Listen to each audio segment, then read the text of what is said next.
So guys, we're starting today off with the RS3, the new RS3. This is a 23 plate model year that my friend has just bought, and he said, you know what, it's down at JW Autoshine, can you go and drive it and see what you think? Because I used to have an 8P RS3, the first generation of RS3 with the 5-pot, and I must admit, styling wise, I like these. We will do a full tour when we drive somewhere in this thing, and I'm not here to review it, I'm not here to, you know, say bad, good, whatever. I just want to see if these are actually as good as people say they are, as good as the price tag is, being £60,000+ that these cars are now. First impressions though, of the exterior is, I like the front bumper, I do like it, gloss black and stuff, very cool. It's very RS-esque, grills, headlights, big brakes. I mean, these are huge, behind the 19-inch wheel, that's insane, with these little gills down here. So first impressions are really, really high on this thing. I like the way it looks. I actually prefer the back to the front, if I'm quite honest, but we will take this thing out, go and see what it's like. So jumping in, the first thing I'll say about the interior, there is a lot of gloss black, Alcantara, seats are lovely, Alcantara just here. Face value, the very nice interior. You've got tons of stuff, RS button, but I think getting this thing on the road is the whole idea of this car. So start button in the middle. Sounds 5-potty, which is good, 5-potty. Trouble is, they dull down cars so much these days, and for me, I like old cars. That's why I like the RS3 8P. It's like the last generational car for me that I absolutely love, because it was a little bit more raw. Yes, it didn't, you know, outdo its competition at the time, which this one probably will, but I think as a driver of a car, this one, although it's not flat bottom steering wheel, I feel like it's not relaxed, is it, because it's an RS3, but it is very, very nice in here. Should we take it for a little jolly, shall we? Into drive, off we go. Yeah, so if you weren't around for my 8P RS3, that was a 520 horsepower, 80 Motorsport built car. It was insane. The start stops just come on, right? How do I get rid of that? Drive select, let's go to drive select. I am not, I repeat, not driving an RS3 like that. Put it in dynamic mode. Yeah, my RS3 was my goal car. When I was growing up, the 8P was the car. So that's the backstory of why I like RS3s and why I like especially Audis from like the late 2000, you know, 2010 onwards. Like mine was 2011, that was the sort of era. So like your Mark 5 Golf GTIs, the Rs, stuff like that from that generation, that's where it's at.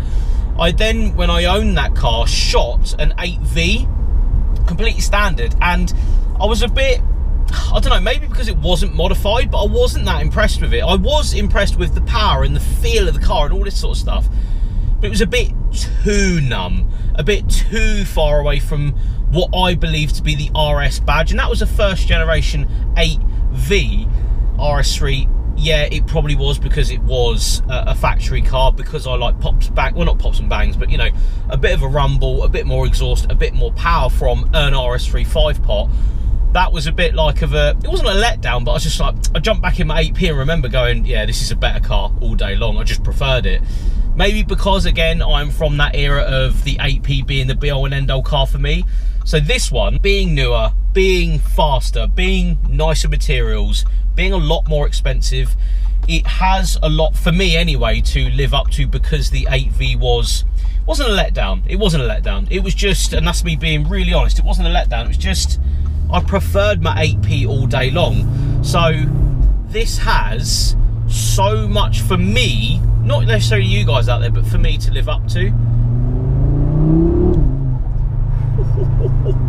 The first thing I've noticed about driving, steering is so darty, a lot dartier than I remember RS3s being. And again, I'm not really here to review this car, because I just like cars and I want to put my foot down and enjoy them and see what this generation is like. So, second gear. Bloody hell. See, that is the feeling I didn't get from the 8V. Not putting them against each other.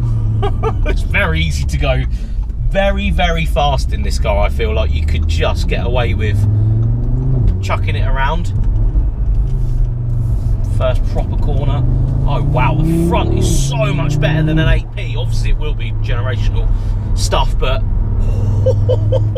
the 8P, where it used to sort of push in corners and understeer, obviously on the road you're not really going to feel it as much as you would on track.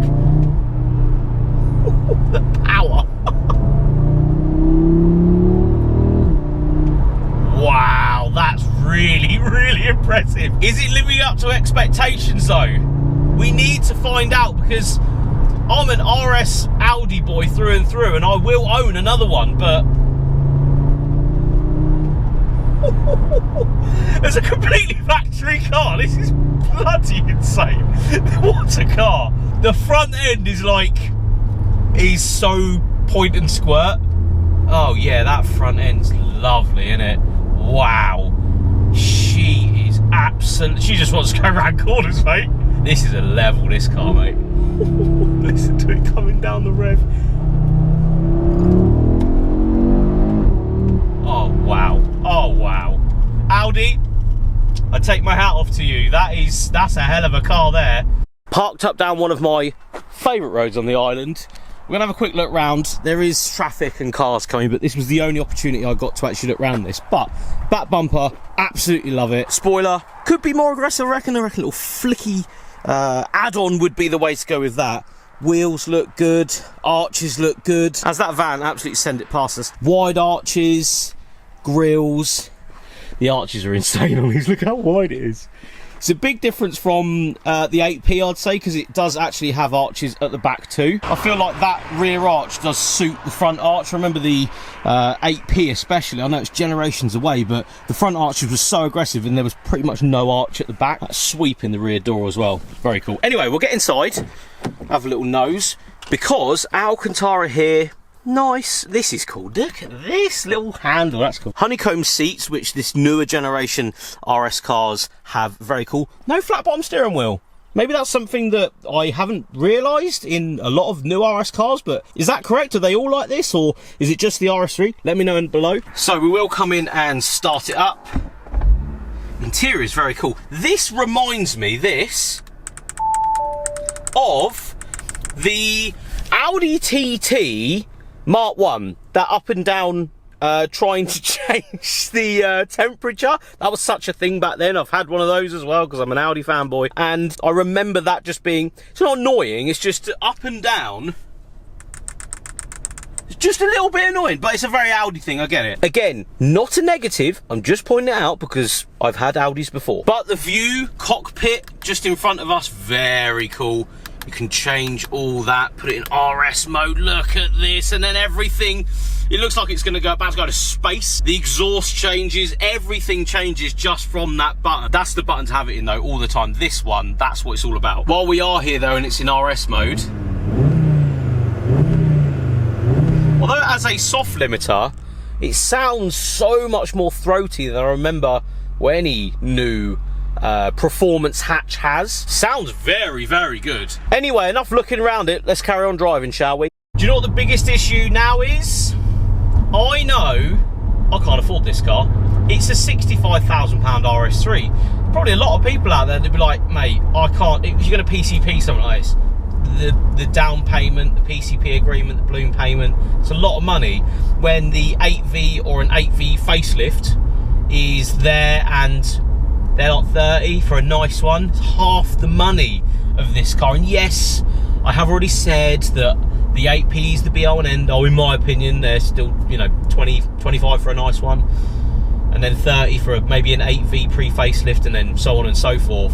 The issue is money, isn't it? It really is. I'm talking from my point of view, maybe not from, you know, everyone else's point of view, but the price is insane. It is insane, and I can't quite grasp it.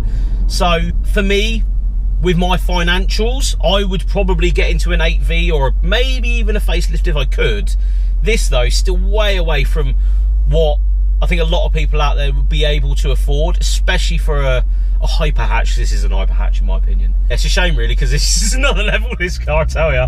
It is bonkers. With that, guys, I'm going to end today's video there. This has been an absolute joy to drive. Thank you so much to the owner. Again, we don't really do car reviews. I just want to go out and see what the new RS3 is like, because I absolutely love them.